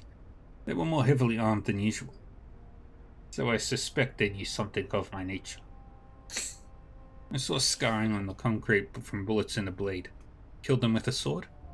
And my hands, yes. My blindness precludes the use of ranged weapons. Unfortunate, since I was an excellent shot before I became infected. But my skills in grappling and kenjutsu have only increased. A battle of swords is a clash of souls. Mine was stronger than theirs, and they perished. A betrayal of that sort cannot stand. Not only was I not paid for my time and effort, the Wampoan elders treated me like a common animal, and I am so much more than that. Reputation is everything, and I had none. I had hoped to build a network of contacts so that I would be able to continue finding work. But with that treachery, my hopes were dashed. I decided to become the monster that they feared. One by one, I have eliminated them. They know how to contact me. I could have ended their nightmare at any time by making amends. I would have asked for more money, but I would have ceased my hunt, yet they did not. Instead, they contacted you. No doubt asking you to eliminate me where the police had failed. So I ask you, what now? What will you do? Will you attempt to finish what the Wampoans started? Or will you treat me with the same humanity I have shown you?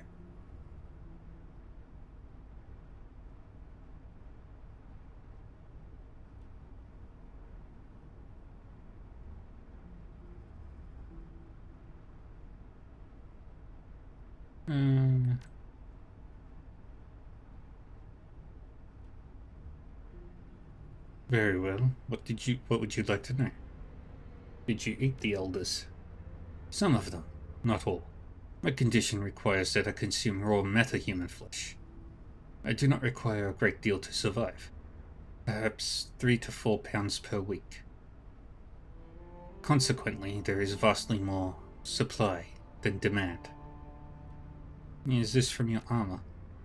Ah, yes. I felt a ragged edge on one shoulder plate. I assume it was removed when one of the police officers shot me with his rifle. The hazards of war include unkempt attire, unfortunately. Why would the elders have killed you instead of paying you? Any number of reasons. They are notorious cheapskates, and will always try to save money when dealing with outsiders. It could be their natural inclination toward profit. They may regard me as subhuman, and therefore unworthy of respect. It could be that they felt I was too dangerous to allow to live. It could even be that they simply did not like me. The net result is the same, however. They reneged on a deal that we brokered, and attempted to have me killed. A message must be sent. Blood must be paid. As they have hired you to kill me, they have obviously not learned their lesson. If I let you live, what will you do? Kill the rest of the elders, and anyone else they send to exterminate me. It is a matter of survival. Should I ever have the opportunity to work freelance again, potential employers need to understand the price of betrayal. These murders are my curriculum vitae in revenge. I've made my decision. Oh? What then will you do? How will this story end? Come and work with me. I can be your face. A curious offer. And what of the elders? Will you allow me the satisfaction of killing them?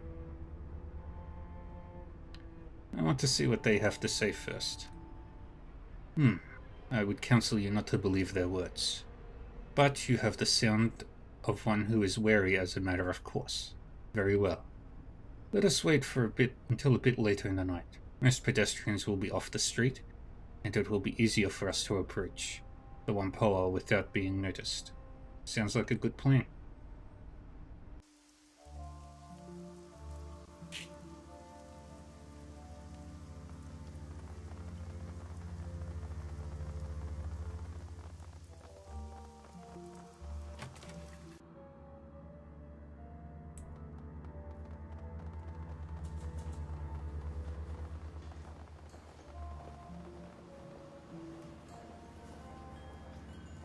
As you approach, Elder Ing's eyes widen. Her mouth falls open and the veins on her neck bulge. What are you doing? You have brought this thing into our home. Quick, kill it before it kills us.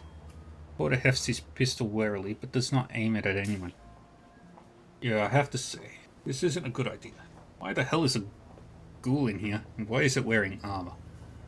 Calm yourselves. I am not an it, and your elders know this intimately. Gaichi bares his teeth in a rictus grin as he turns to face Ing. Good evening, Elder Ing. I can smell your fear, and I am glad of this. It means you are learning the price of betrayal.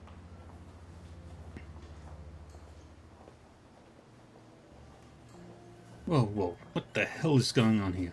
Can someone explain to me why the ghoul is talking?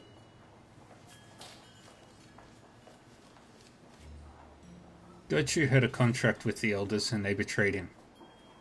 You dare to accuse us of conspiring with a monster and covering it up? You're insane. The very idea is preposterous. Porter nods at the elders and looking back at you with a wary expression. I am interested to hear what kind of evidence you have to support this theory, Reaver. As far as I can tell, this monster killed Tong and the others, and that makes him a threat that should be eliminated.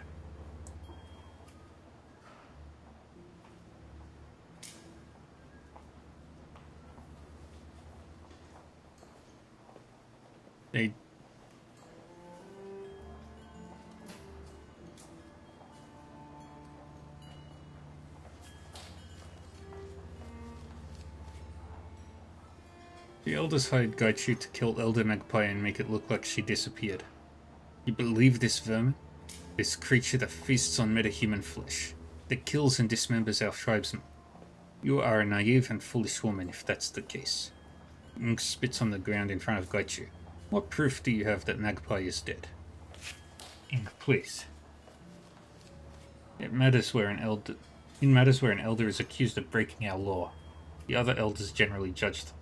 It matters where all of them have been accused. I am authorized to act as judge. Make your case, Shadowrunner.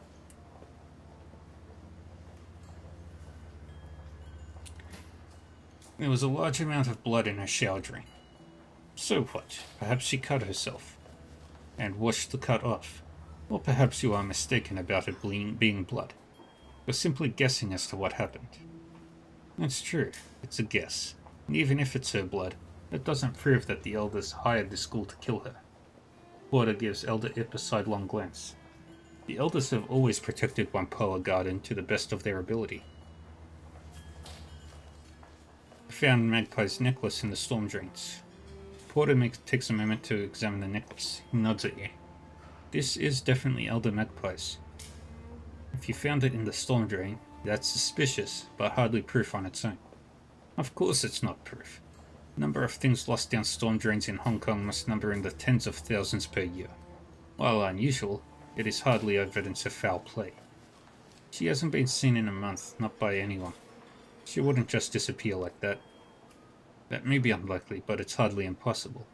You haven't established that the elders were involved. All you've done is make suppositions about it.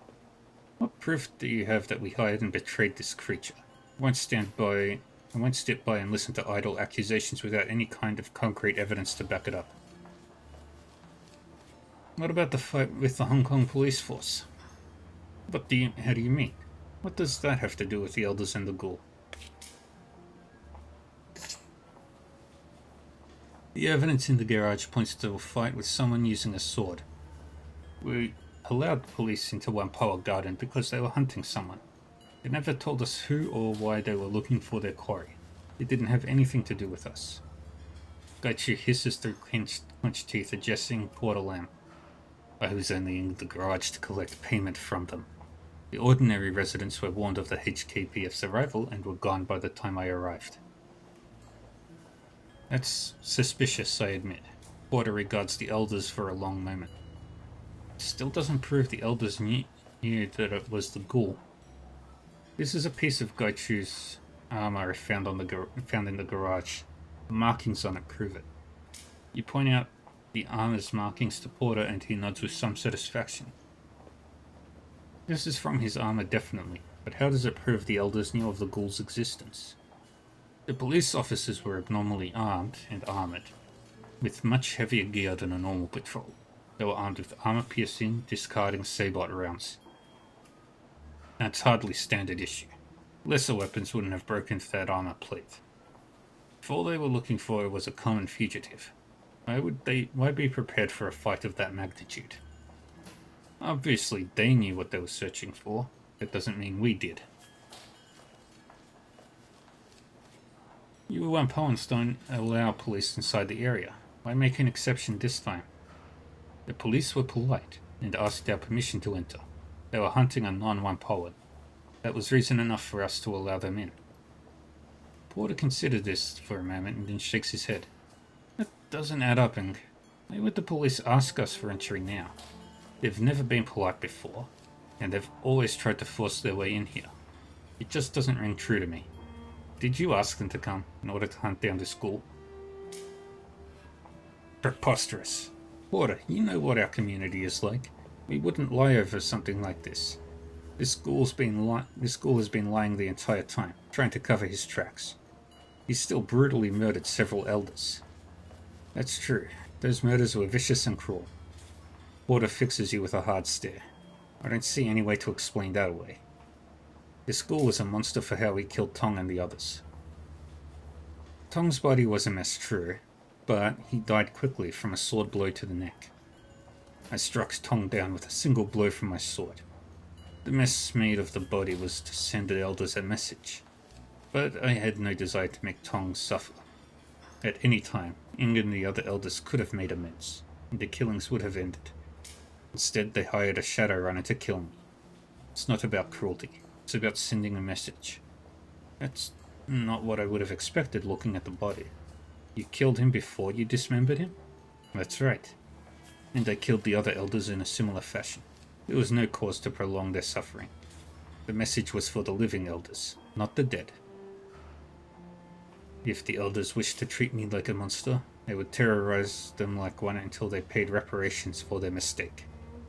Come on, you can't possibly believe this crazy story. It's absolutely insane.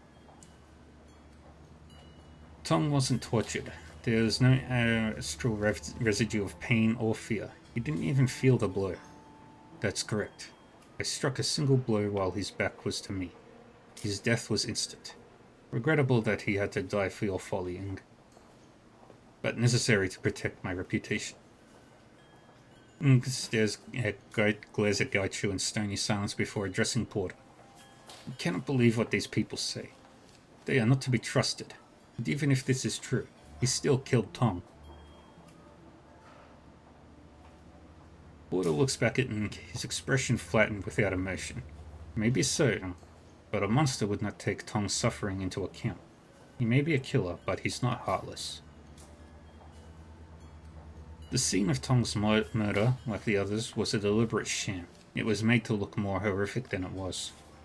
I believe you. The blood smeared on the walls, the removal of his skin. That's a scene designed to evoke horror, not the scene of an actual fight. Elders, what do you have to say in response?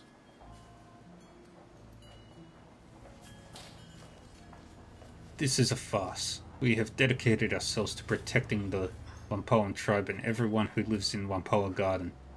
Do you really believe outsiders and monsters over our word? We, who have only tried to end the killings. You have been duped, Porter. You and this Shadowrunner. I concur. Porter, you know me. You know the kind of person I am. I would not be party to the killing of another elder.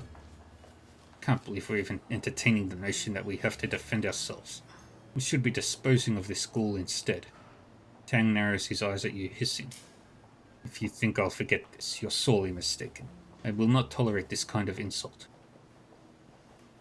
The elders were all too happy to have the Red Spears move into the garage. Almost like they wanted to keep anyone curious about the fight away. That's right. Yep, you even told me not to go find out what happened to the fight. You said the Red Spear gangers were moving in, and to leave them alone. Why would you tell me not to look into it? I was only trying to protect you from the Red Spears. They're dangerous, which is why I wanted to deal with them directly. Magpie's gear was missing. Obviously missing. Why didn't Ip tell me that? You would have had to have noticed, and Magpie's shop is locked up. Why didn't he want me investigating? Pure supposition. If you think it proves something that I didn't notice equipment was missing, Magpie's shop is always a horrible mess. Tang, you did a full inventory of Magpie's matrix servers.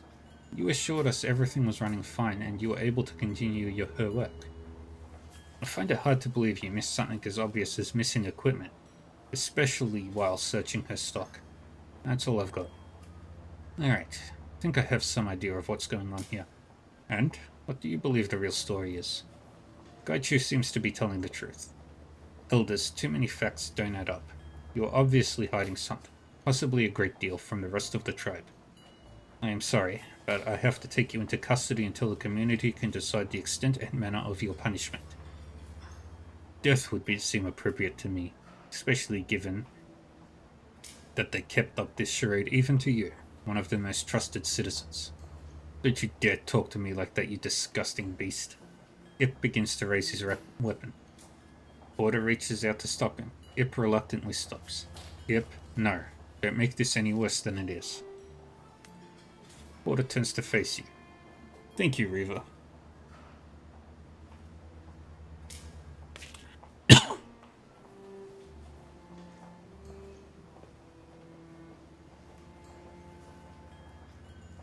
I'll make certain justice is meted out. You are free to go, and I will ensure the payment is delivered to you.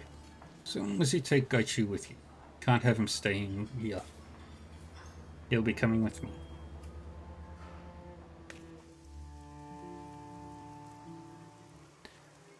As you exit the Wampoa into the sweltering night air of the Kowloon streets, Gaichu turns to face you. I confess, I am unhappy with the decision to allow the Wampoan elders to live. We should have killed them, if for no other reason than to maintain our reputation.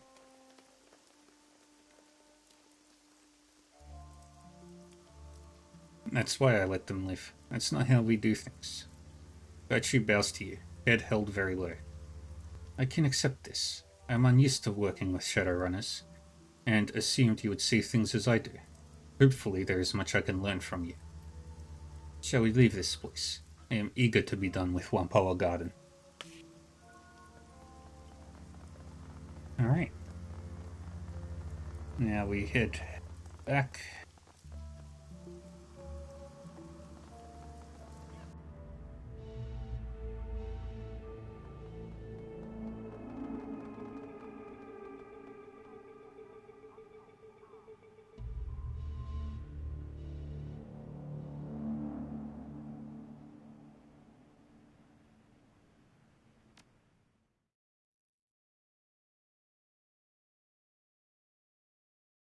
The MTR rockets noiselessly towards Heoi along the edge of Kowloon Bay.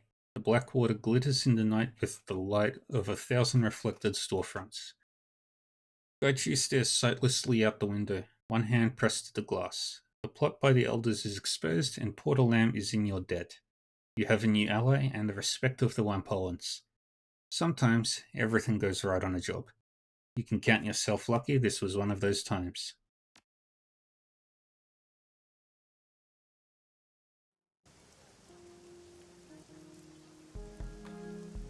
Alright, we're gonna just complete the mission.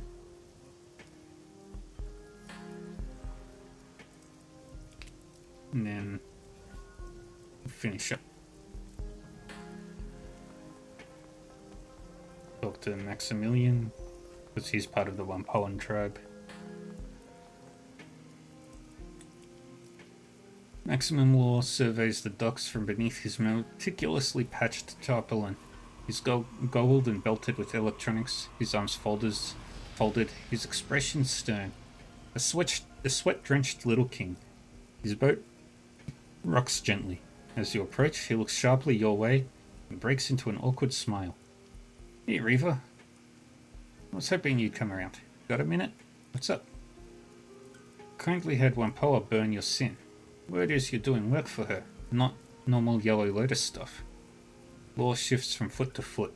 He fidgets with the hardware on his belt. Shadowrunning.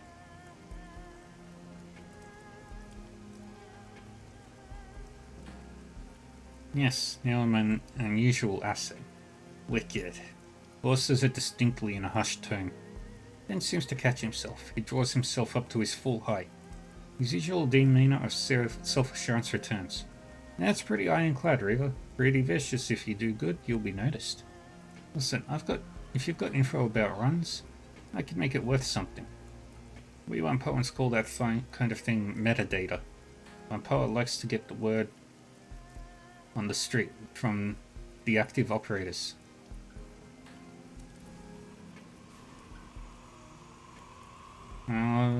What's something? Credits? Yeah, I can hook you up with something. Maybe creds, maybe some sweet programs. But really, you'll gain face with Wampoa. It counts for a lot more than money. Law looks out through the rain, across the rocking boats. He wipes his foggy goggle lenses with a rag from his pocket. His stomach gurgles loudly. Augmented reality goggles aside, this gig gets really boring sometimes. You ever want to talk shop? I'm here. Tell me about Wampoa. We're pretty much the best, Joe. What do you want to know? Law folds his arms impatiently as if he's irritated by your request. But he can't quite stifle a proud grin.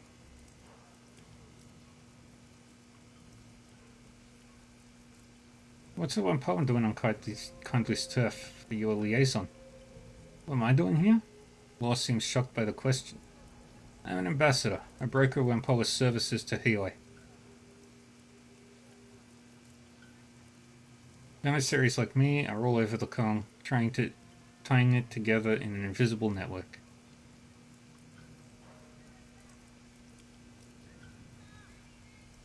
Does Wampoa provide any technical services for Hong Kong's poor? Sure we do. We run pirate networks. Our services are way more than ordinary Most ordinary people want to get prepaid bandwidth with a corporate carrier for fractions of a union.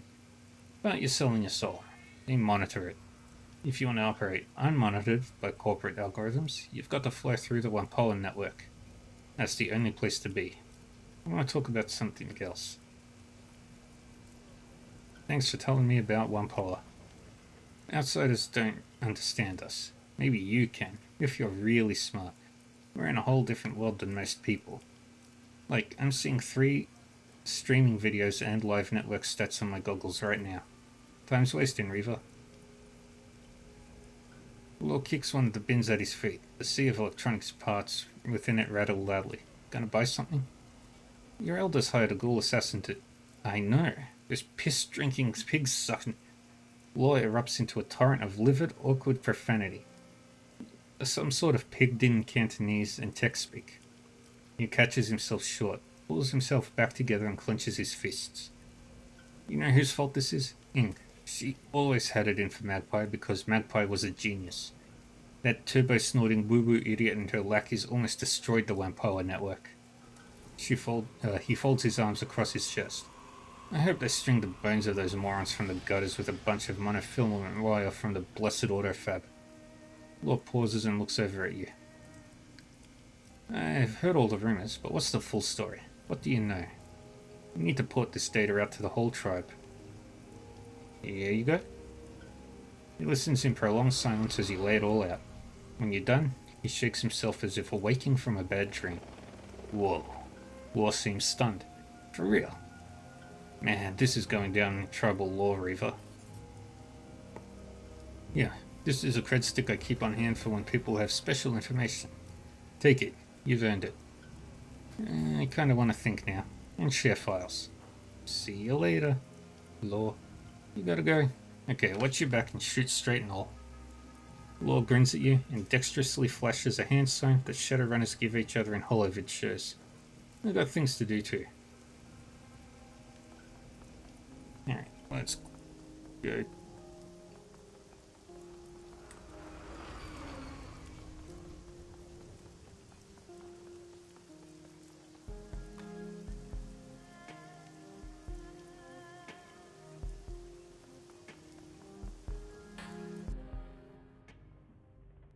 To the mission computer. Jobs directory. Claim payment for the Wampoa Garden murders. Submit the job as finished and await the response. A few moments later, a message pops onto the screen. Wampoans tell me that you've ousted all of the Council of Elders. Something to do with you exposing their efforts to cover up their own mess.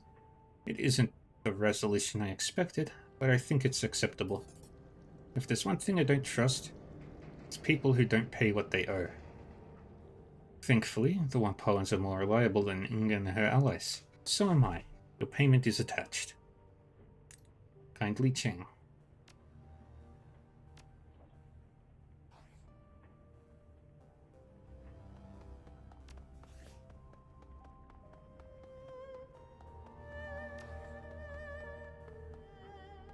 Alright. And that's gonna be all for today. I can't save here. Now I can.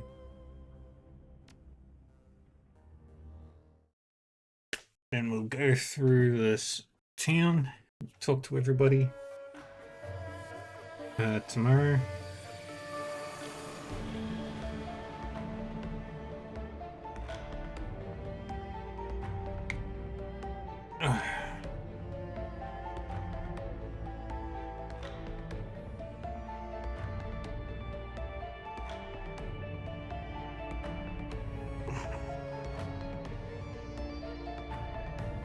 Alright. Let's go raid.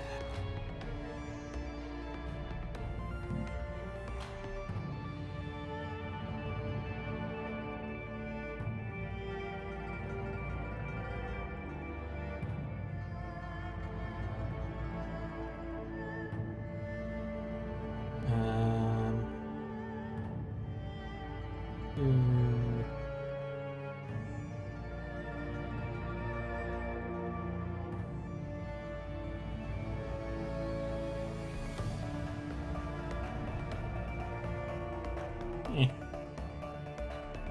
Let's go that way. Alright.